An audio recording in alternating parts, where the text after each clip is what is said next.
ambiente está um pouco diferente. Se vocês escutarem aluno gritando, sinal batendo, é por causa disso, tá? Não é na minha casa que a gente está ficando louca na escola mesmo. Tudo normal para uma escola, né? Pessoal, eu sou professora Dinam, para quem não estava na aula sábado, né? Sou professor de História. Sábado a gente teve a primeira aula e hoje a gente continua, então, com a disciplina de História, tá?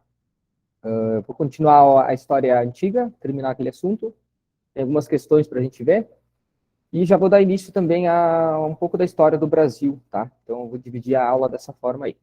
Acredito que não vai levar 1h15, tá? Até pelos slides aí, que não tem tanto conteúdo hoje, assim. E até porque os outros profs vão trabalhar, né? Os outros assuntos, os outros profs de história. Então, também para não atropelar os assuntos deles e tudo mais, eu vou dar sequência nos meus slides de sábado, beleza? Então, vamos lá. Lembrando que qualquer dúvida, vocês podem abrir o microfone aí, tá? E interromper a aula. Beleza.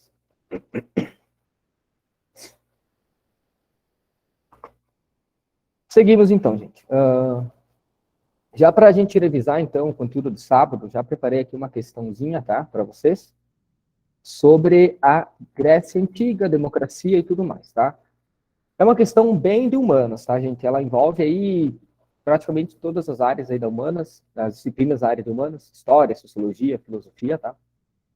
E lembrando, né, para quem acompanhou sábado, alguns conceitos, né? História aí tem bastante conceito lá no dia da prova, e aqui também a gente tem algumas palavrinhas aí importantes na questão, tá?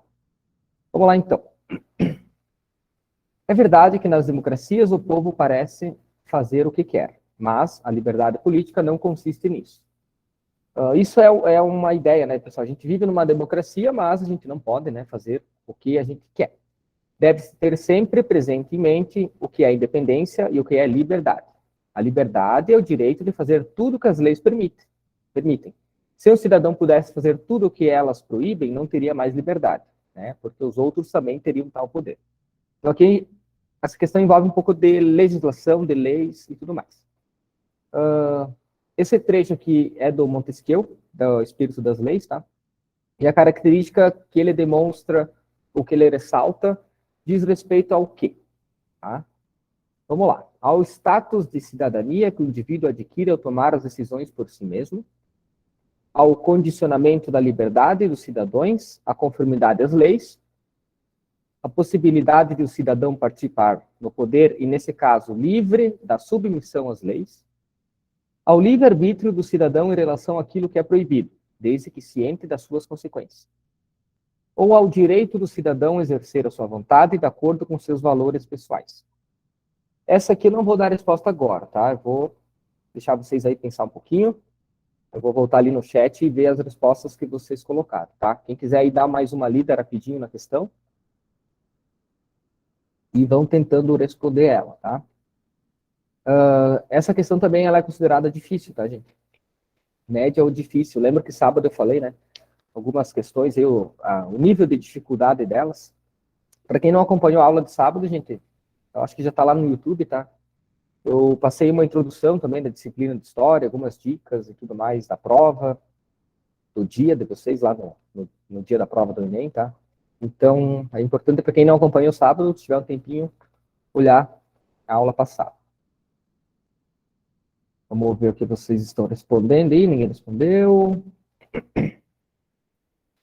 Vamos voltar lá, então.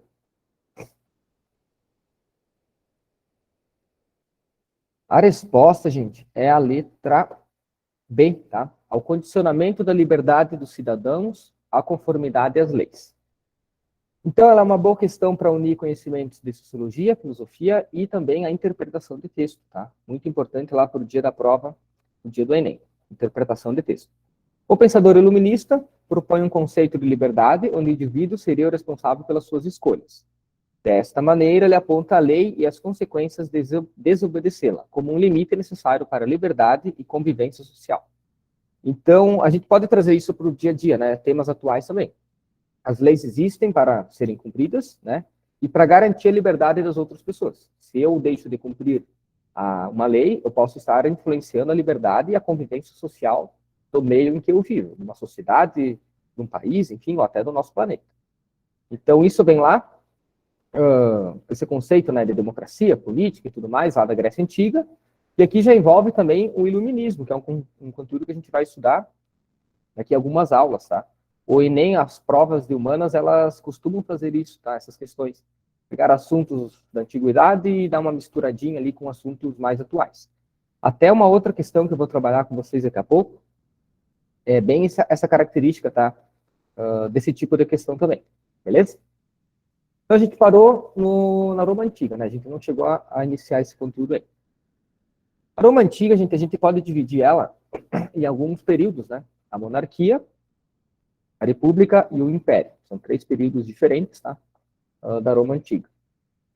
Na Roma monárquica, então, quando existia monarquia em Roma, a sociedade ela era formada basicamente por 3 classes sociais, tá? Então, imagine uma pirâmide e 3 divisões aí da classe social. Os patrícios, que seriam a classe dominante, era formado por nobres, então pessoas ricas, e proprietários de terra, né? Até a gente trabalhou uma questãozinha sobre propriedades de terras lá sábado, né, na nossa aula também, que essa propriedade de terra ela garantia de certa forma o poder e também a cidadania em alguns locais, em algumas civilizações antigas, tá? Então, os patrícios, a classe dominante, as pessoas ricas. Lembram da expressão patricinha? Então, a gente sempre pensa que é uma pessoa rica, né? Os plebeus, que eram constituídos por comerciantes, artesãos, camponeses e pequenos proprietários, mais ou menos a classe média, né? Em palavras atuais. E os clientes, então, que viviam da dependência dos patrícios e os plebeus e eram prestadores de serviço. Também tinha a questão da escravidão, tá? Que era uma escravidão bem diferente da escravidão moderna que a gente conhece, que esteve presente aqui no Brasil. Era uma escravidão por dívidas ou por guerras, conquistas, né, de sociedades e de outros territórios, as pessoas eram transformadas em escravos, ou por dívidas, a pessoa não tinha condição de pagar sua dívida, ela era transformada, né, em escravo por um determinado tempo até pagar as suas contas. Mas a divisão, então, social, patrícios, plebeus e clientes. E claro, na monarquia, né, a gente tem a figura do rei. Monarquia é o poder nas mãos de uma pessoa só, né? Monarquia. A gente trabalhou também esse conceito no sábado.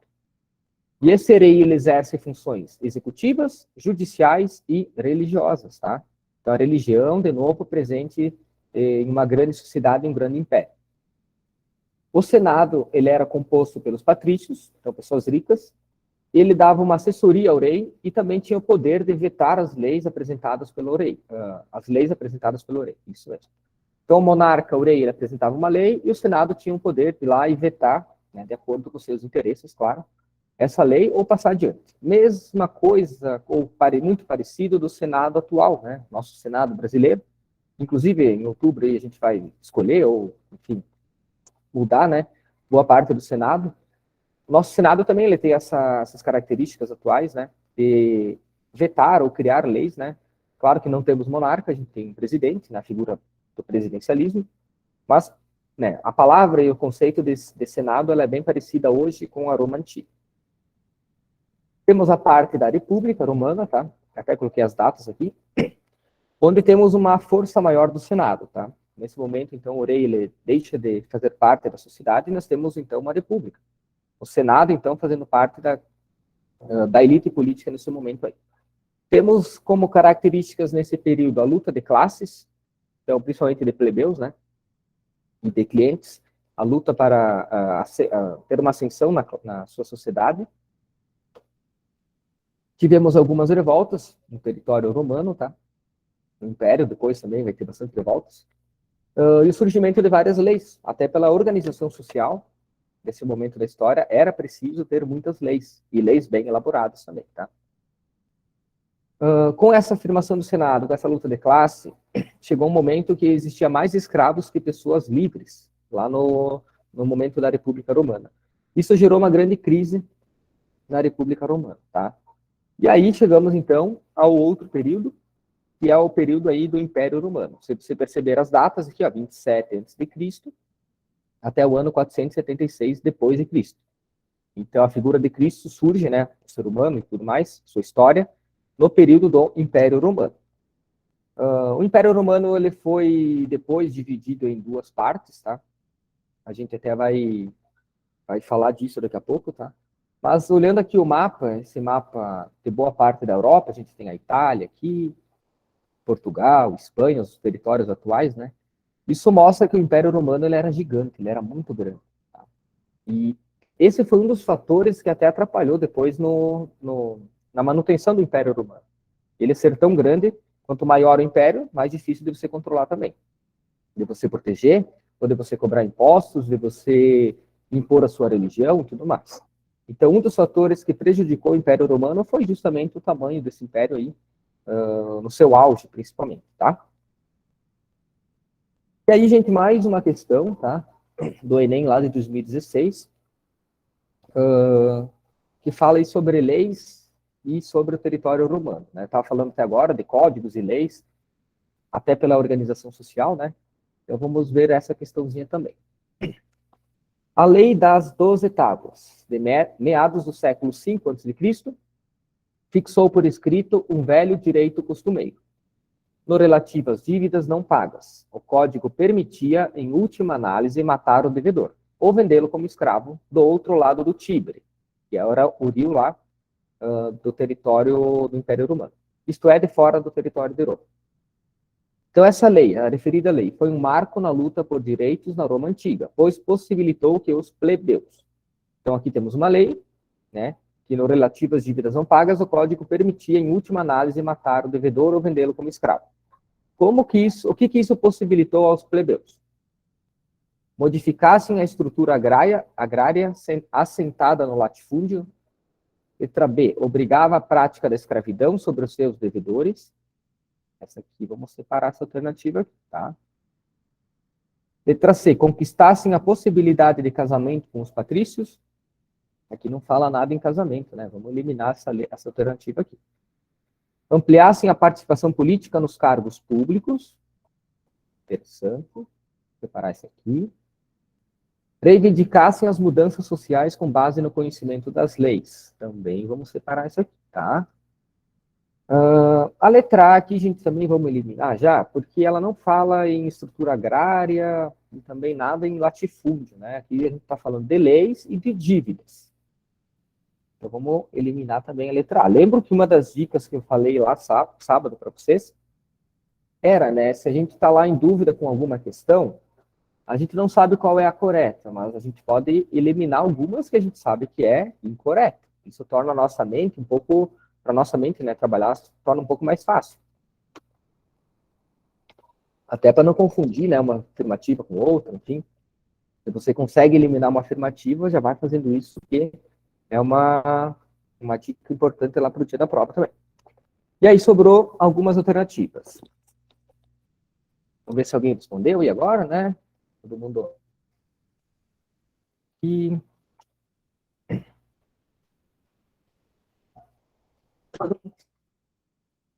mais uma linha. Vamos voltar lá.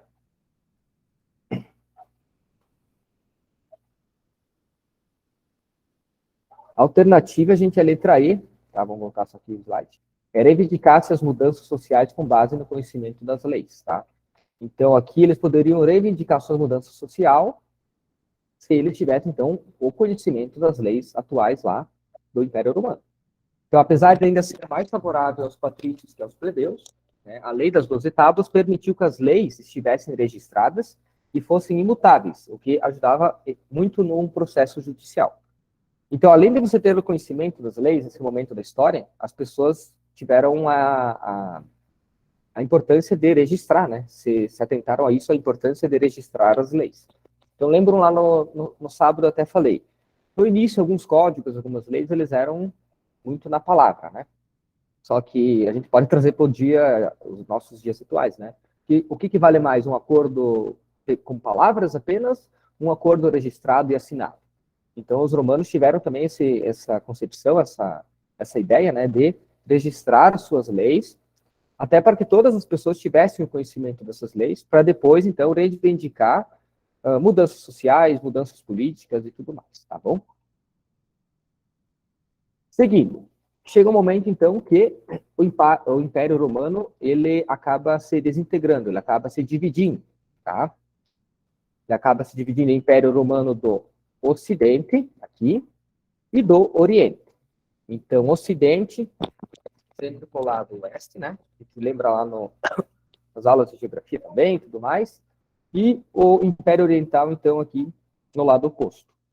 Preparem de novo, né, o tamanho do Império Romano nesse período da história. Então, a gente pega várias áreas, aqui, inclusive a Grécia aqui, tá? Todo esse território aqui como território do Império Romano. Roma, capital do Ocidente, e Constantinopla, capital do Oriente. A gente vai falar dessa cidade bastante lá nas aulas da Idade Média, tá? Cidade de Constantinopla. E a cidade de Roma, que talvez seja uma das mais conhecidas, né, da Europa hoje, muito da cultura do Império Romano, das construções principalmente, né, ainda estão presentes lá, uma cidade turística e tudo mais, um pouco mais conhecida, né, do que a cidade de Constantinopla, que era a capital do Império Romano do Oriente, beleza? Vamos voltar aqui. Então, no ano de 476, o Império Romano do Ocidente acaba se desintegrando. Por isso que este ano de 476, ele é considerado, pelos historiadores, o marco divisório da Antiguidade para a Idade Média. Lembram dessa figura aqui que eu mostrei para vocês sábado, né? Então, lá na aula de sábado, a gente trabalhou a pré-história, com o surgimento, a evolução do ser humano, do homem moderno, do Homo sapiens. Aí, o período do surgimento da escrita, as primeiras formas de comunicação, né? Antes era pinturas rupestres, a gente trabalhou tudo isso, sabe? E aí, toda a Idade Antiga que a gente estudou, né? Olha aqui o nascimento de Cristo, que eu falei para vocês antes, né? Até o nosso calendário, né? Lembra que nosso calendário é cristão, então até para a gente se organizar na linha do tempo ou nos períodos da história, a gente tem que saber, né? Os períodos da nossa história aí. E aqui, ó, queda do Império Romano do Ocidente marca a passagem, né, da Idade Antiga para a Idade Média. Tá? A Idade Média, eu já vou falar um pouco mais para vocês, que é aquele assunto lá que pouca gente tem interesse, tá? E depois eu vou explicar por que é importante estudar a Idade Média lá para o dia do Enem também. E olha aqui, a cidade de Constantinopla. Lembra que eu falei agora há pouco? A tomada de Constantinopla marca a transição da Idade Média para a Idade Moderna. Então, as duas cidades aqui que eram capitais do Império Romano, elas estão, né, aqui nessa linha do tempo, nesses períodos de transição de um período da história para o outro, tá bom? Seguindo, então, mais uma atividade, mais uma questãozinha, também lá de 2016, tá? Também lá do Enem. Essa questão também, ela envolve assuntos lá da antiguidade com assuntos atuais agora, ou assuntos da idade contemporânea, tá? No aniversário do primeiro decênio da Marcha sobre Roma, em outubro de 1932, Mussolini irá inaugurar sua Via del Impero, a nova via sacra do fascismo, ornada com estátuas de César, Augusto, Trajano, servirá ao culto do antigo e à glória do Império Romano. Então, esses três que eram imperadores romanos, tá? E dê espaço ao comemorativo do ufanismo italiano. Às sombras do passado recriado, ergue-se a nova Roma, que pode vangloriar-se e celebrar seus imperadores e homens fortes, seus grandes poetas e apólogos como Horácio e Virgílio. Aí, se a gente tem um certo conceito aí, ou lembrar um pouco do fascismo, a gente já mata essa questão aí das alternativas dela, sem pensar muito, tá? Mas vamos lá.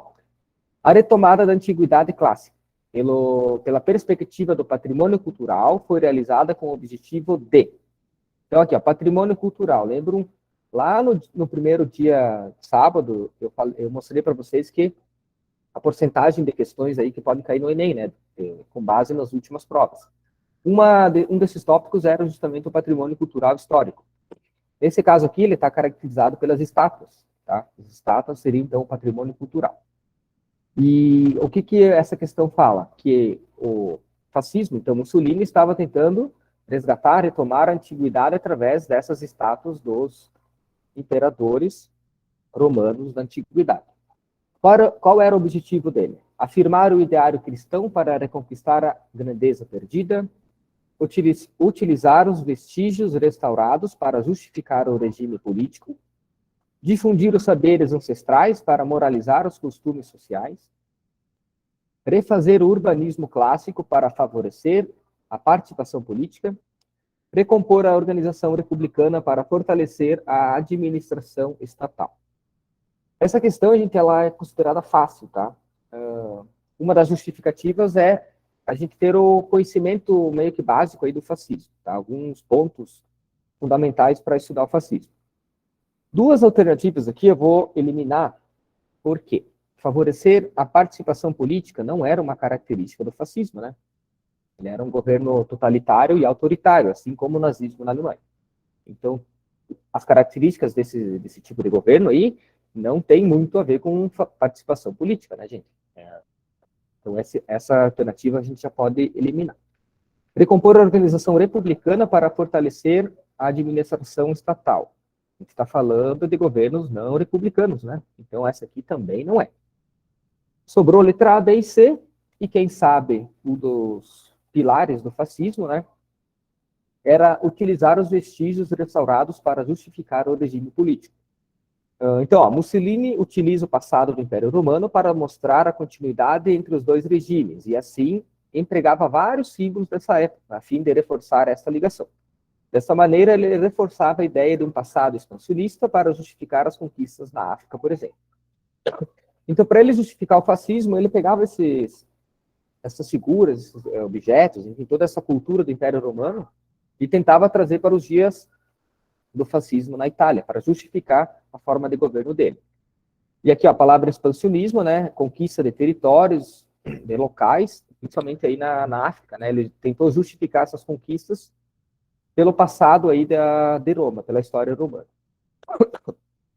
As demais opções não são corretas, pois o regime do Mussolini não tinha intenção de afirmar o ideário cristão, então a letra A, né, falava isso, para reconquistar a grandeza perdida. E também não utilizou a antiguidade para favorecer a participação política, né? Como eu falei para vocês. Então, se a gente conhece a característica do regime fascista, a gente já consegue matar a questão aí sem muita dificuldade, tá? Ó, percebam como as questões, né, de história, elas têm bastante conceito, como eu falei sábado. Bastante palavras aí que é importante vocês terem uma noção meio que básica, né, do significado de cada uma delas. Seguimos, então. Vamos lá? Aí tá, a transição da Idade Antiga para a Idade Média, tá?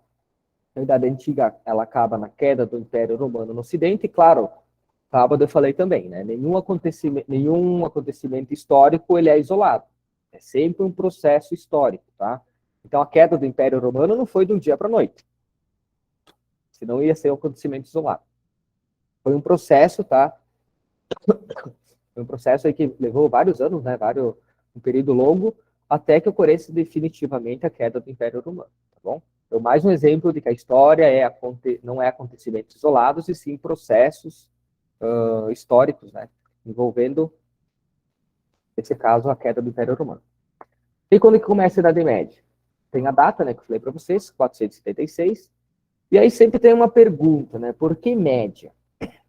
Por que seria, então, essa Idade Média? Muitas vezes ela até é chamada de Idade das Trevas, né?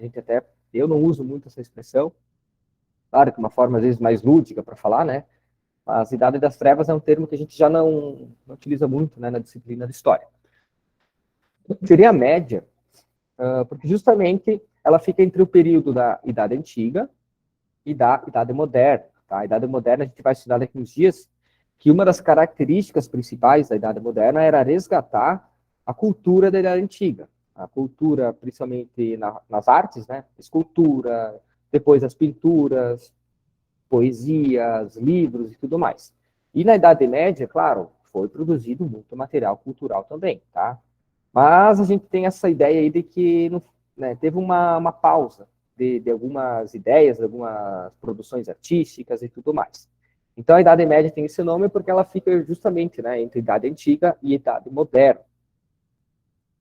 E ela é caracterizada por invasão de povos bárbaros. Então a palavra barbárie, né, a barbaridade, vem da origem dos bárbaros. Os bárbaros, eles tinham então características muitas vezes aí parecidas com nômades que a gente estudou no sábado, tá? Eles eram características bem tribais.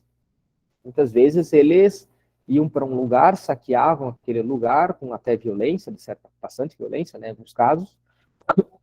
Saqueavam, então usavam o que eles conseguiam ali de comida, de material, de ferramentas e tudo mais, até as moradias. E quando eles achavam que não iam mais ter uma boa alimentação, tudo mais, um acesso aos alimentos, eles saíam dali para invadir outras vilas, outras cidades, até cidades grandes, né? Então, eles tinham características aí tribais e também características nômades. E eles não compartilhavam a cultura greco-romana, eles não tinham isso como uma característica, tá? De cultuar, enfim, de compartilhar com a cultura greco-romana. Então, a cultura grega e a cultura romana, que a gente falou um pouco agora, tá? A cultura greco-romana, gregos e romanos, ela tem bastante características bem parecidas, né? Até acho que lá em arte precisam estudar também alguma coisa, da arquitetura e tudo mais. Mas tem bastante pontos aí que são bem parecidos, até pelo fato de Roma ter conquistado a Grécia, né, e ter se estabelecido no território grego também. Então, muito da cultura aí vai estar com características bem parecidas entre elas. Mas quais eram esses povos, né? Separei alguns nomes aqui para vocês, então os godos, os vândalos, olha aqui a palavra, né? Vandalismo. Mais ou menos aí a origem da palavra barbárie. Bárbaros e agora os vândalos. Os francos e os germânicos. Os francos, eles vão dar depois origem e tudo mais, a algumas vilas que depois vão fazer parte aí da França, né? Tem a ver com a história da França. Povos germânicos, então, muito ligado à cultura germânica, a Alemanha. Tá? Então, a palavra Germânia vem dos povos germânicos também. Então, por mais que a Idade Média teve um monte de povos aí considerados bárbaros, vândalos e tudo mais, a gente não pode esquecer desse período da história, tá? E por que é importante estudar a Idade Média para o Enem? Lembra um sábado que eu falei para vocês, né, gente? É importante vocês estudarem o que vocês não gostam também, né? Ah, eu gosto muito da Segunda Guerra Mundial, então lá para o dia do Enem eu vou ficar estudando a Segunda Guerra Mundial todos os dias aí, ou o máximo de tempo que eu puder. Mas se eu já sei bastante coisa da Segunda Guerra Mundial, já tenho um conhecimento bem amplo sobre esse assunto, eu preciso gastar o meu tempo de estudo com assuntos que eu tenho mais dificuldade, tá? Vou dar um exemplo aí meu, né? Daqui um mês e pouco vai ter a prova para professores aqui no município de Concórdia, né? O processo seletivo. Eu vou muito mal nas perguntas de língua portuguesa. Qual que é o meu foco para essa prova? Eu dar uma boa revisada nos conteúdos de língua portuguesa que podem cair lá no dia da prova, né? Porque eu tenho dificuldade nesse quesito. Não significa que não vou estudar para as questões específicas, claro que sim, mas eu vou ter que deixar um tempo específico lá para eu estudar o que eu não gosto, o que eu tenho dificuldade. E a Idade Média é um conteúdo que eu vejo pelos alunos que eu dou aula, tanto no ensino fundamental como depois do ensino médio, é um assunto, sabe, aquele assunto, lá vem a Idade Média, vamos falar do quê? Da peste negra e mais o quê, sabe? Então, ela é um assunto aí que não envolve tanto interesse, mas é importante, né, vocês terem essa noção de tirar um tempo do estudo para esses assuntos aí que muitas vezes eles são mais chatos ou de maior dificuldade para vocês, tá? Outra característica é que é um período extenso, tá, gente? É do século V ao século XV. Então, olha quanto tempo aí, né, que leva a Idade Média. Um período da história muito extenso. Então, vários acontecimentos marcaram a Idade Média. Às vezes a gente fala de um ou outro acontecimento aí, a gente não tem noção que ocorreu lá na Idade Média, tá? Eu só estou fazendo agora uma introdução ao assunto, tá? As aulas de Idade Média vão ser com a outra professora. Mas é sempre bom, né, vocês terem já alguma noção do que vocês vão ver e tudo mais. Até porque não dá para a gente parar essa linha do tempo aqui, Idade Antiga, pronto, acabou, agora Idade Média. A gente tem que sempre dar uma sequência e sempre buscar aí acontecimentos, conceitos de um período misturando, né, usando essa palavra aí, com outros períodos da história. Nesse período também ocorreram várias mudanças sociais e políticas, tá? Mudanças de poder, principalmente. O conceito de apropriação e de controle de terras, que a gente estava falando sábado e antes também, esse conceito ele muda também, tá? Durante esse período. Vamos seguindo lá. O assunto chato, já falei, né, que seria um assunto aí de, às vezes, muita dificuldade, tá? Então, deixem um tempinho ali para estudar a Idade Média também. Beleza, então, agora vamos começar a falar um pouco da história do Brasil, tá? Deixa eu ver se alguém tem alguma pergunta aí, certo? Tudo ok, né? A nossa aula vai até 8h45, isso? Isso, tá, beleza. Então Isso. vai dar tempo bem tranquilo aí de trabalhar. Vou voltar lá. Pessoal, então assim, a história do Brasil também é um conteúdo que vindo entre os professores de história. Eu vou trabalhar hoje um pouco da história do Brasil antes da chegada dos portugueses. Porque às vezes a gente esquece também desse conteúdo, tá? A história do nosso território, das origens, né, de muitas civilizações que passaram aqui para o Brasil, e a gente acaba focando só depois da chegada e da conquista dos europeus, né, dos portugueses aqui no nosso território. Então, primeiro a gente precisa ter uma noção de como que o ser humano chegou aqui, tá? Voltando para a aula de sábado, os conceitos básicos lá da pré-história. O ser humano, na sua origem e depois da sua evolução, ele tinha característica nômade, tá? Então, lembram o nômade? Ele ficava no local, se alimentava, se abrigava. Quando ele percebia que não tinha mais acesso ao alimento, acesso à caça, à pesca, à coleta de frutas, raízes, sementes, folhas, né, tudo que ele usava para se alimentar, ou quando ele achava que ali era um lugar perigoso, ou que poderia ter invasão de outras tribos e tudo mais, ele se deslocava desse lugar, tá? Ele acabava saindo sempre para frente, ele nunca, ou em poucos casos, né, ele retornava para onde ele tinha passado. E por esse nomadismo, tá, o ser humano acaba se espalhando por todo o nosso planeta. Nós temos duas teorias, né, que explicam a chegada do ser humano no nosso continente e no nosso território atual. A primeira delas é através do Estreito de Bering, que talvez seja o conceito mais aceito aí entre os historiadores. O Estreito de Bering, ele hoje é aqui, ó, entre a Rússia e a Rússia aqui, né? Os Estados Unidos aqui, o Alasca, o território do Alasca, que pertence aos Estados Unidos. Esse estreito hoje tem o oceano, tem o mar que divide, né, o território do Alasca com o território russo. Mas há muito tempo atrás ele era um território ligado por uma grande camada de gelo. Então o ser humano, por essa camada de gelo, ele acaba atravessando o Estreito de Bering e chegando então ao continente americano. O ser humano, então, ele, acho que eu falei, né, sábado para vocês, o berço da humanidade é considerado o continente africano, tá? E aí da África ele se espalha, então, para a Europa, depois para a Ásia, passa o Estreito de Bering, chega na América do Norte e depois, então, a América do Sul. Outra teoria, né, que a gente aceita também, né, em história, claro, mas ela é um pouco mais complicadinha da gente entender, né, porque envolve muito outros fatores, além de simplesmente atravessar um estreito coberto de gelo, tá? Que é a chegada pela água, tá? Por algumas embarcações vindas da Polinésia. Essa teoria ela é aceita porque muito da característica física hoje e por muito tempo, né, a característica física dos povos nativos aqui, dos indígenas, depois eu vou trabalhar um pouco do conceito de indígena, essas características físicas elas eram muito parecidas com os povos da Polinésia que chegaram lá da Oceania. Então essa teoria também ela é aceita, tá? Então com essa teoria eles seriam chegado aqui onde hoje é o território do Peru, do Chile, tá? Essa região aqui, e depois, claro, se espalhado pela América do Sul, que seria então o último território que o ser humano conquistou no planeta Terra, tá? Claro, tirando a Antártida, mas o último continente aí que o ser humano acabou habitando. Essas duas teorias elas são aceitas, tá, para explicar a nossa, enfim, a conquista, né, do ser humano no território mundial.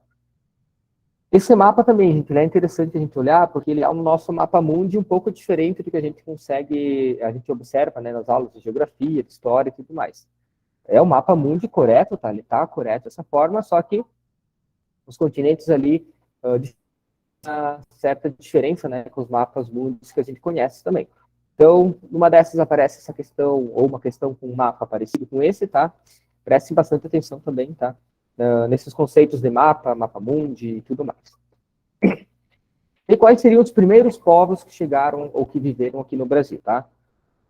E esses povos aí a gente tem fontes históricas, tá? Para comprovar que eles estavam aqui. Algumas outras teorias que surgindo ao longo da história e tudo mais, tá, gente? Até algumas aí nos dias passados, né? Os povos que chegaram aqui e viveram há 400 milhões de anos.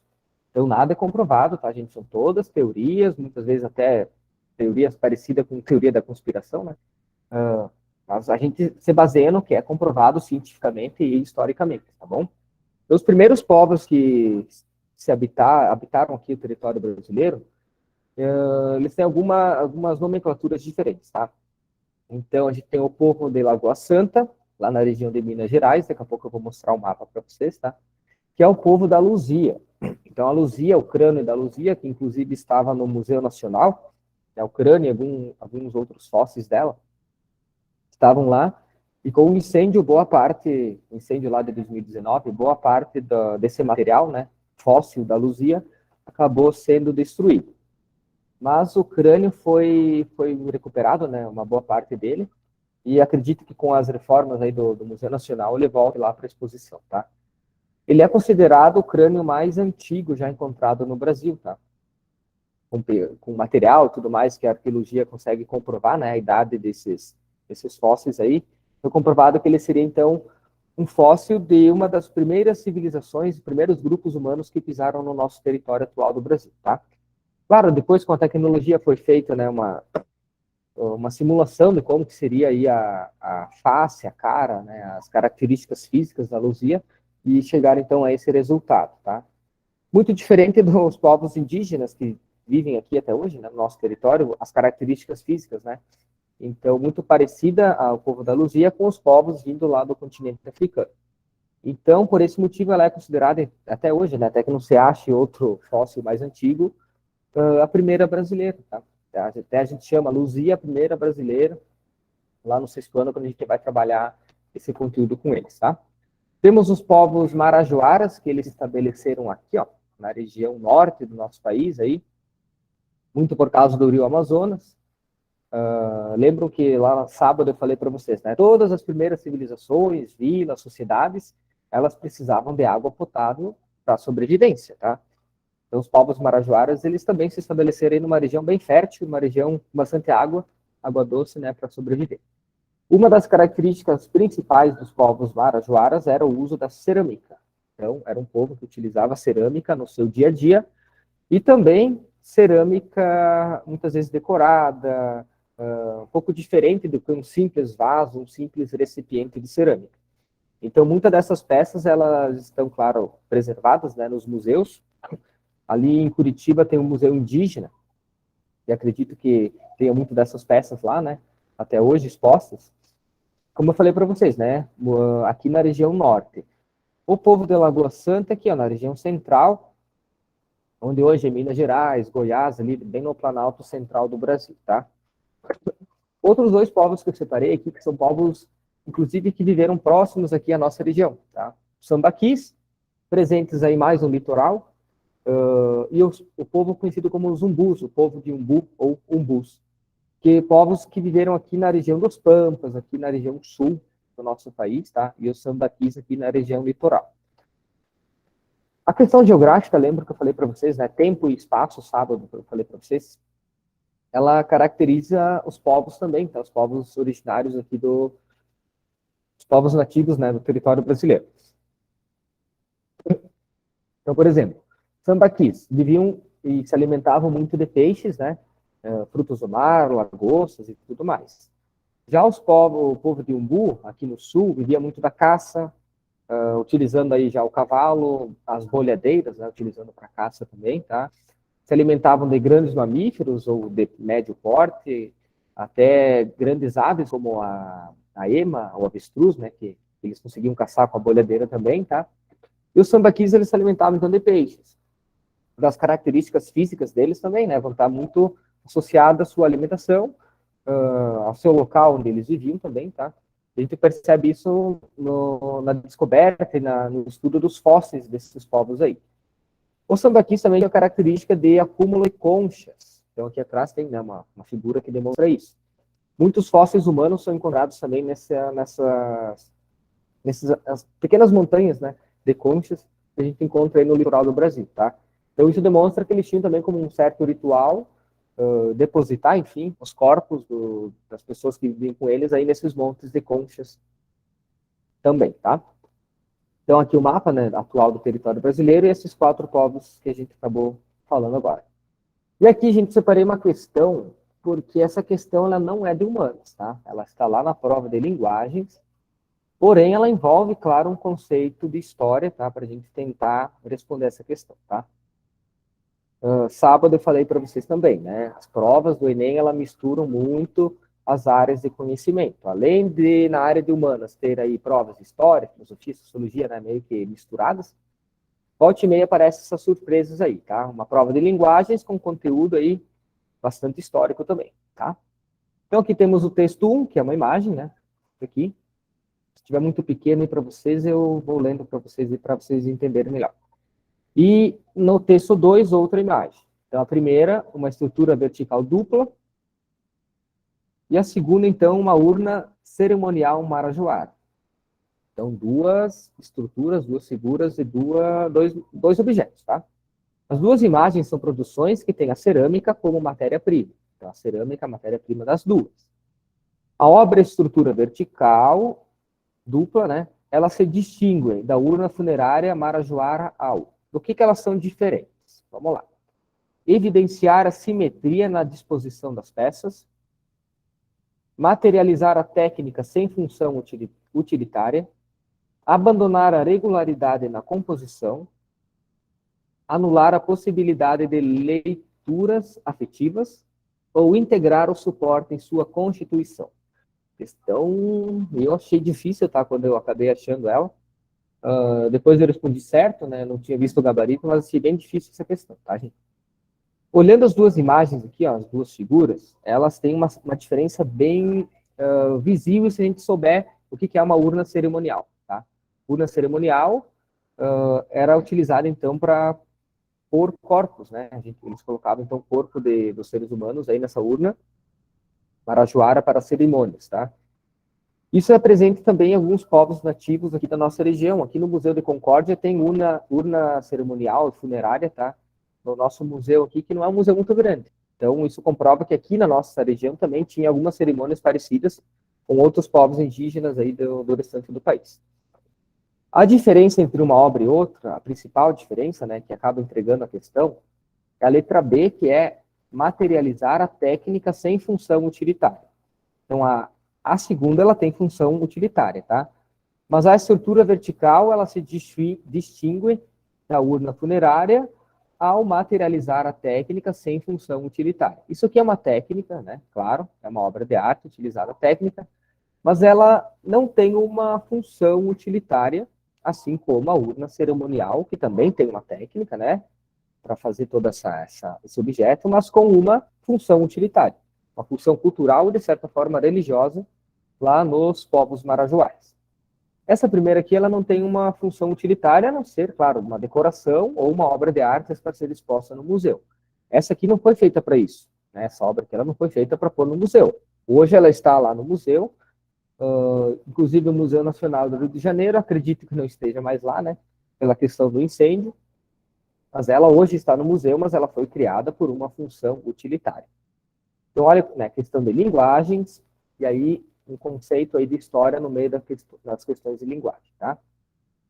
Mais uma questãozinha aí, só antes de eu trabalhar essa questão, gente. Aqui, ó. Quero trabalhar com vocês antes da questão o conceito do índio, tá? Aí depois eu volto na questão. A gente fala os índios brasileiros, povos nativos como índios aqui no nosso país. Então, o termo genérico do índio, ele foi usado pela primeira vez pelo Cristóvão Colombo, tá? Até a gente vai trabalhar a história das grandes navegações aqui uns dias, tá? Quando o Cristóvão Colombo, ele imagina que tenha chegado às Índias, né, a região da Ásia, na verdade ele chegou aqui na América, lá na região da América Central. Então, quando ele chegou lá, inclusive ele morreu, né, sem descobrir que tinha chegado na América Central. Ele sempre acreditou que tinha chegado nas Índias e acabou morrendo, né, acreditando nisso. Quando ele chegou lá, imaginou que tinha chegado nas Índias e falou, então, que esses povos eram os índios. Os povos da Índia seriam os índios. E essa expressão, né, esse termo acabou ficando aí na história e a gente acaba utilizando até hoje. É o natural o habitante da Índia, da República da Índia, país localizado no continente asiático, tá? Um índio seria isso. Indiático, o índico. Só um pouquinho, pessoal. A Dira chegou aqui na aula. Estou dando aula para a Enem, Dira. Não. Então, só um pouquinho, pessoal. Tem um recadinho aqui da Dira. Já retorno, só um pouquinho.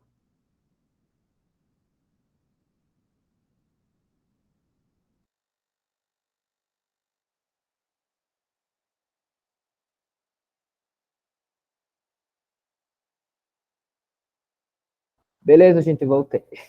Como eu falei, eu estou na escola, né? Então, esses imprevistos podem acontecer, mas tudo certinho. Tá? Esse espaço é bem melhor para a gente trabalhar também. E a Dira foi parceira de permitir eu vir aqui. Continuando aqui, gente. Eu estava explicando para vocês o termo indígena. Agora veio até um passarinho aqui visitar minha sala. Hoje é dia das visitas, hein? O termo indígena, né? Falei do Cristóvão Colombo, mas tem também o termo que a gente utiliza para designar pessoas que vivem lá na Índia, tá? Eu utilizo bastante o termo povos nativos, que seriam então os primeiros habitantes aí dos nossos territórios. Vamos voltar lá para a questão. Aqui, antes de voltar para as questões, tem os primeiros povos aí indígenas do Brasil, tá? Ou alguns deles, tá? Marca esse passarinho, não faça o número 2 aí. Acho que não. Os povos tupi-guaranis, tá, gente? Seriam os povos mais conhecidos, tá, gente? Que a gente fala muito, né? Tupis guaranis. Até muito de palavras que a gente utiliza hoje, algumas marcas, times de futebol e tudo mais, tem aí essas terminologias tupi-guarani. Tupi seria, então, o povo, tá? Os povos tupis, a palavra tupi seria, então, o povo. Tanto é que os tupis-guaranis, eles designaram o nome para outros povos indígenas, que seriam os tapuias, que seriam os bárbaros, que não eram muito, né, amigáveis entre eles. E assim como toda civilização, toda sociedade, os povos nativos indígenas aqui do Brasil, eles passaram por muitos momentos de conflitos e muitos momentos de alianças, principalmente na questão territorial, tá? A questão de disputa de territórios ou conquistas ou até alianças, né, para domínio, né, do território entre os povos indígenas. Outra informação que muitas vezes a gente confunde, né, os índios, eles, a grande maioria, não tinha característica nômade, tá? Eles já praticavam caça, pesca e muitas vezes agricultura, mas eles se estabeleciam em tribos, né, para conseguir sobreviver e tudo mais. A agricultura era presente, tá, nos povos indígenas do Brasil, até hoje é presente, tá? Então, eles dominavam também a agricultura. Isso até acaba com aquele estereótipo, né, do índio ser uma civilização atrasada. A gente tem muito disso desde a época da conquista, né, dos portugueses no nosso território. A gente acaba mantendo, né, esse preconceito, esse estereótipo, muitas vezes, falando dos povos indígenas como um povo inferior. Mas não tem nenhuma comprovação, né, com certeza. É um termo bem até preconceituoso a gente falar isso. Essas duas imagens, gente, elas mostram que dentro do nosso país, os povos indígenas tinham muitas diferenças físicas, culturais, né? A forma de viver, de consumir seu alimento também, umas formas bem diferentes, tá? Então, aqui seriam índios tupi-guaranis, e aqui os índios, os povos nativos, na verdade, né? Os indígenas, ali da região sul do nosso país, tá? Que depois vão, de certa forma, manter muito da cultura aí para os gaúchos. Os povos gaúchos mantêm muito da cultura dos nativos aí da região sul. O chapéu, as roupas de pano, a faca aqui, ó, na cintura, o próprio uso da bolhadeira, tá? A faixa no cabelo, então muito presente na cultura gaúcha também. Beleza? Vamos lá para a questão, então, que eu tinha falado para vocês. Também lá do Enem, tá, gente? Eu acho que hoje todas as questões aí, sábado, acho que uma ou duas eu não tinha tirado do Enem, tá? Mas essas todas de hoje, elas foram retiradas do Enem. Essa questão, gente, ela envolve uma outra teoria, além dessas duas aqui que eu trabalhei com vocês, tá? Essa teoria aqui, ela acredita-se, então, que os primeiros seres humanos chegaram aqui no Brasil há mais ou menos 18 mil anos, né? A gente não tem como comprovar, mas pela pesquisa e tudo mais da arqueologia, da história, a gente tem mais ou menos uma base, né, de quando esses povos chegaram aqui. Enfim, segundo a explicação mais difundida sobre o povoamento da América, grupos asiáticos teriam chegado a esse continente pelo Estreito de Bering há 18 mil anos, que é o que a gente viu antes. A partir dessa região, localizada no extremo noroeste do continente americano, esses grupos e seus descendentes teriam migrado pouco a pouco para outras áreas, chegando até a porção sul do continente. Entretanto, por meio de estudos arqueológicos realizados no Parque Nacional da Serra da Capivara, tá lá no Piauí, foram descobertos alguns vestígios da presença humana que teriam até 50 mil anos de idade. Então, tem alguns vestígios lá, tem pintura rupestre, tem fósseis, tem restos de carvão, né, de fogueira, que permanecem, né, por muito tempo aí no solo e tudo mais. E, segundo algumas pesquisas, eles seriam, então, até 50 mil anos de idade. E aí, validadas as provas materiais encontradas por esses arqueólogos no Piauí, letra A, comprovam que grupos de origem africana cruzaram o Oceano Atlântico até o Piauí há 18 mil anos. Confirmaram que o homem surgiu primeiramente na América do Norte e depois povoou os outros continentes. Essa aqui já vamos eliminar, né, gente? Porque a gente viu agora há pouco, né, eu falei para vocês, a África é o berço da humanidade. Tá? Então, o homem surge primeiro lá, o ser humano, e aí depois acaba se espalhando pelo restante do planeta. Letra C. Contestam a teoria de que o homem americano surgiu primeiro na América do Sul e depois cruzou o Estreito de Bering. Não, né, gente? Essa aqui também não. Então, contestam, não. O ser humano surgiu na América do Sul, a gente falou agora há pouco que não. Letra D. Confirmam que grupos de origem asiática cruzaram o Estreito de Bering há 18 mil anos. Ou letra E. Contesta a teoria que o povoamento da América teria iniciado há 18 mil anos. Essa questão ela é considerada fácil, tá, gente? Porque o texto nada mais é do que um contestamento. Esse texto contesta que o ser humano teria chegado a 18 mil anos, e sim a 50 mil anos, segundo algumas pesquisas, tá? Então, nada mais, nada menos que o texto é uma contestação da teoria que o povoamento da América teria iniciado há 18 mil anos. Tem algumas alternativas aí parecidas? Tem, né? Aqui fala de origem asiática, né? Mas a gente não está falando disso aqui. No enunciado da questão, tá, gente? Então, é a letra E que contesta a teoria que o povoamento da América teria iniciado há 18 mil anos. Essa aqui eu não lembro de qual ano que foi, tá, essa questão. Acabei não colocando aqui no enunciado, tá? Mas, enfim, é da prova do Enem também. Beleza? Lembrando que sábado, né, eu já falei que algumas questões eu vou mandar para vocês, para tentar, enfim, um dia que vocês tiverem tempo para responderem, tá? E não dá tempo de trabalhar todas as questões de todos os conteúdos aqui na nossa aula, tá?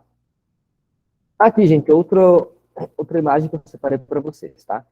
Antes da chegada dos portugueses, aqui no Brasil, no território atual, né, viviam, então, mais ou menos 5 milhões de indígenas. Hoje, esse dado aqui é de 2018 e 2019. Então, lá em 2018 e 2019, era aproximadamente 900 mil apenas, tá? Então, hoje, com certeza, esse número deve ser bem menor, né? Até pela questão da pandemia, né? Enfim, acabamos passando por esse problema. E, com certeza, esse número aí de 900 mil é bem menor do que está aqui, né, nessa imagem, tá? Mas lá em 1500, então, nós éramos aí aproximadamente 5 milhões de povos indígenas, como eu falei para vocês, vivendo em conflito, vivendo em aliança, disputando territórios. Alguns não tinham noção que existiam outros povos no Brasil, em alguns momentos eles se encontram. E aqui a gente tem algumas denominações, tá, de alguns povos indígenas, mais pela curiosidade também e para conhecimento de alguns. Vamos começar aqui, ó. Vamos começar aqui pelos Charuas. Povos Charuas aqui embaixo, ou aqui no sul, na verdade, né? O Carijó, Guarani, Tupiniquim, ó, a palavra Tupiniquim, né? A gente ouve muito falar do nosso país como país Tupiniquim. Tem Tupiniquim aqui, tem Tupiniquim aqui, né? Mais a região de São Paulo, Rio de Janeiro, e mais próximo aqui onde hoje é a Bahia também. Ó, Goitacás, Aimoré, Campo dos Goitacazes, lá no Rio de Janeiro, se não me engano, né? Origem dessa palavra aí. Tabajara, Potiguara, todas as suas palavras aí de origem indígena, tá bom? Mas a grande maioria aqui, né, a grande parte do território de tupis, guaranis e também dos povos Gês. Aqui na nossa região, né, tupi-guarani e povos Gês também. A própria palavra charua, né, a gente ouve muito lá no Rio Grande do Sul, tem algumas marcas, enfim, de produtos hoje. Carijó, a gente tem a galinha carijó, que a gente utiliza nessa palavra no nosso vocabulário até hoje. E muito claro das palavras aí do nosso vocabulário, a gente herda, né, dos povos indígenas que estão presentes até hoje. Até uma dica, né, para prova de linguagens, volta e meia aparece aí o significado ou a origem de algumas palavras também. Beleza? E aqui, gente, separei um slide para vocês, porque, né, quem já era nosso aluno ano passado, e para quem acompanhou aí as redes sociais, o nosso cursinho, a gente acabou, né, meio que adivinhando o assunto lá do Enem, da redação do Enem do ano passado. Esse assunto aqui que eu separei, gente, né, vai cair na redação? Não tem como dizer, mas talvez seja um assunto aí que, não sei se pode cair na redação, mas pode cair numa outra questão aí, que envolve assuntos atuais, tá? Que é o tal do marco temporal. Ouve-se muito falar aí nos últimos dias, nos últimos meses, na votação do marco temporal. Envolve aí, enfim, ruralistas, indigenistas, grupos de lutas de classes sociais e tudo mais, para essa votação, então, do marco temporal.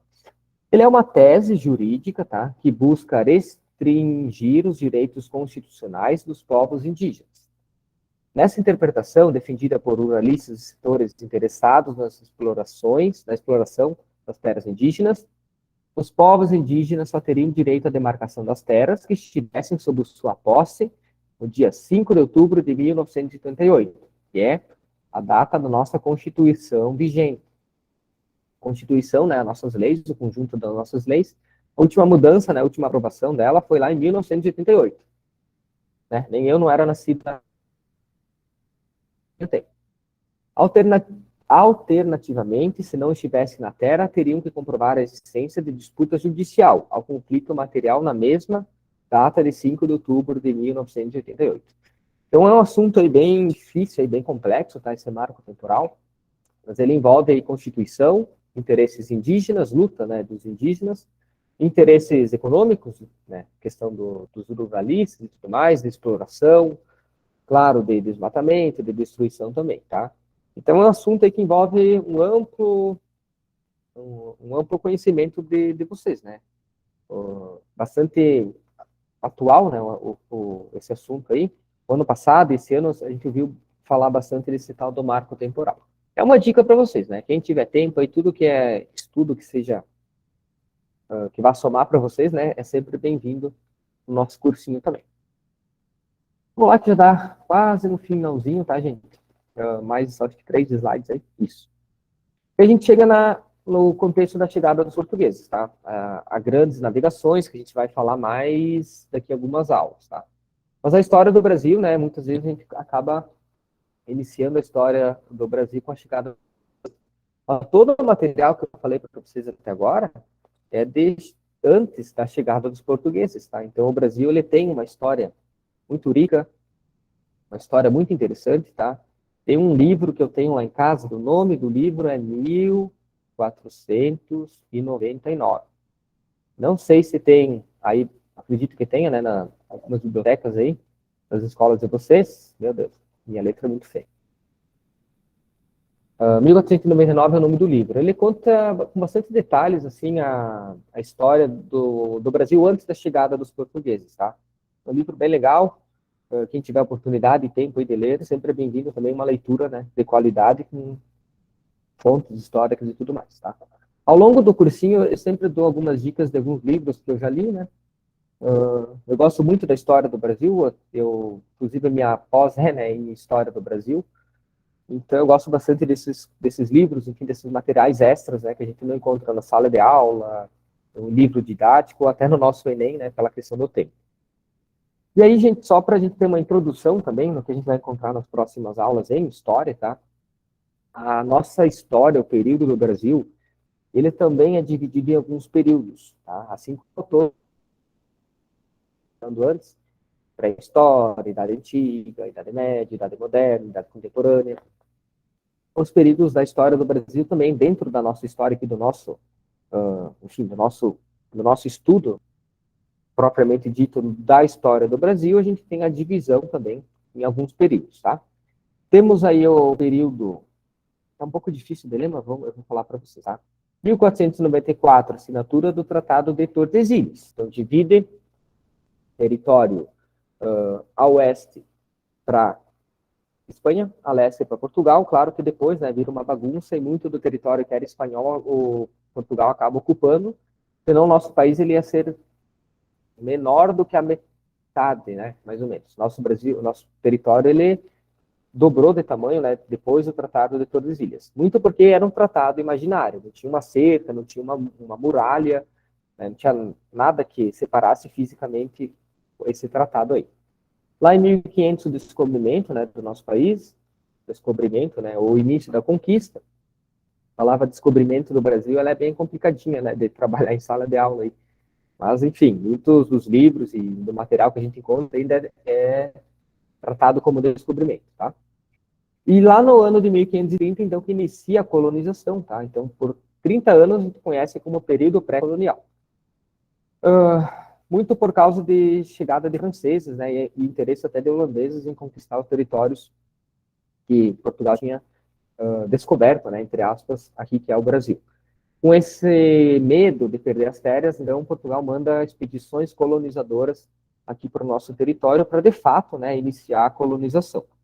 Nesse período pré-colonial, era a exportação de pau-brasil, tá? Primeiro ciclo econômico do nosso país, pau-brasil. Século XVI, tá? E o trabalho ele era o escambo, então a troca de materiais, ferramentas, pelo trabalho indígena de corte, carregamento do pau-brasil. Então o escambo é isso, a gente vai falar mais daqui uns dias.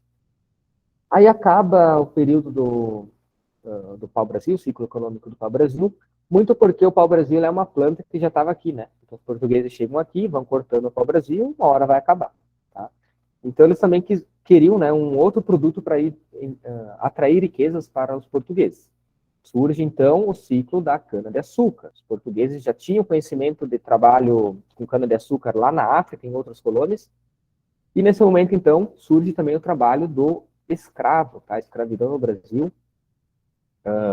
não é que começa, né? Teve escravidão com indígenas também, mas ela teve o seu auge iniciado aí com a cana-de-açúcar.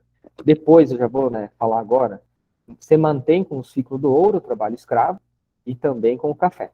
Então, toda a economia do Brasil aí, colonial, ela é sustentada pelo trabalho escravo, tá? A gente acaba, muitas vezes, não falando muito do trabalho escravo, mas é um material que dá para separar uma aula inteira sobre escravidão, tá? Lá no ciclo do ouro, em Minas Gerais, aí nessa região mais central do Brasil, trabalho de escravo e também de indígenas, e muitas vezes livres, né? Pessoas livres também pela questão financeira, tá bom? Muitas pessoas saíam de outras regiões em busca do ouro para, né, conseguir aí uma melhora na sua vida. Então, o ouro muito valioso, né? Até hoje ele é muito valioso. A cana-de-açúcar, por muito tempo, foi um produto muito valioso também, tá? Mas também teve o seu ciclo meio que interrompido, muito porque outros países começaram a plantar cana-de-açúcar em outras regiões do mundo e acabou se tornando mais vantajoso para outros locais do que aqui do Brasil, tá? Aí lá no período imperial, claro, o ciclo econômico do café, tá? Muito presente aí no todo o período imperial, que a gente vai estudar também. E o período republicano, que é o período que a gente vive até hoje, tá? Claro que dentro do período republicano, aqui está 2016, né? Porque essa imagem foi feita em 2016, tá, gente? Então, calma aí que a gente vive até hoje, não só até 2016. O período republicano ele passou por muitos períodos de agitação, né? De até a ausência de república, ausência do voto, ausência de liberdade, mas a gente vai estudar todos esses conceitos aí daqui uns dias nas próximas aulas, tá? Dentro da história do Brasil também a gente teve aquela porcentagem lá, lembra de questões que podem cair lá no dia da prova do Enem. A maioria das questões ela acaba envolvendo, né, assuntos mais atuais, que seria então o período republicano. A Era Vargas, a ditadura militar, cai muitas questões, né, a participação do Brasil nas duas grandes guerras mundiais também. Então são conteúdos aí que acabam caindo com mais chance, né, de cair esses assuntos aí do que outros assuntos. Claro que período imperial, período colonial e período pré-colonial, né, com certeza vai ter questões de história lá no Enem. Se não for só de história, claro, vai envolver todas as áreas aí de ciências humanas, que nem eu falei para vocês antes. Beleza? Essa aqui é as formas de trabalho, tá? Essa tabela aqui é bem importante. Eu até vou encaminhar os slides para vocês. Eu esqueci de falar sábado, tá? Eu vou encaminhar os slides que eu uso para vocês, se tiverem dúvida, quiserem olhar mais uma vez com mais calma também, né? Vamos interromper aí, então, e vamos voltar. Beleza, pessoal. Segunda-feira, né? Tivemos aula sábado de manhã, né? E agora, segunda, começando com história. E acho que a gente vai demorar ainda para se encontrar, tá, gente? Acho que agora, nesse mês, não vai ter aula de história, tá? Vai ter aula com outros professores de história, inclusive. Por enquanto, eu me despeço de vocês, né? Mas, volta e meia, eu vou estar aí com outros profs, ou de história, com outras disciplinas da área de humanas, tá? Não esqueçam da lista de presença, que está aí no ladinho. Como eu falei, né? Não foi 1h15, foi 10 minutos a menos. Mas acho que foi uma aula pouco produtiva, tá? Bastante produtiva, não pouco produtiva. Vou encaminhar as questões para vocês aí ao longo da semana. E, por mim, era isso. Qualquer dúvida, estou à disposição. Beleza?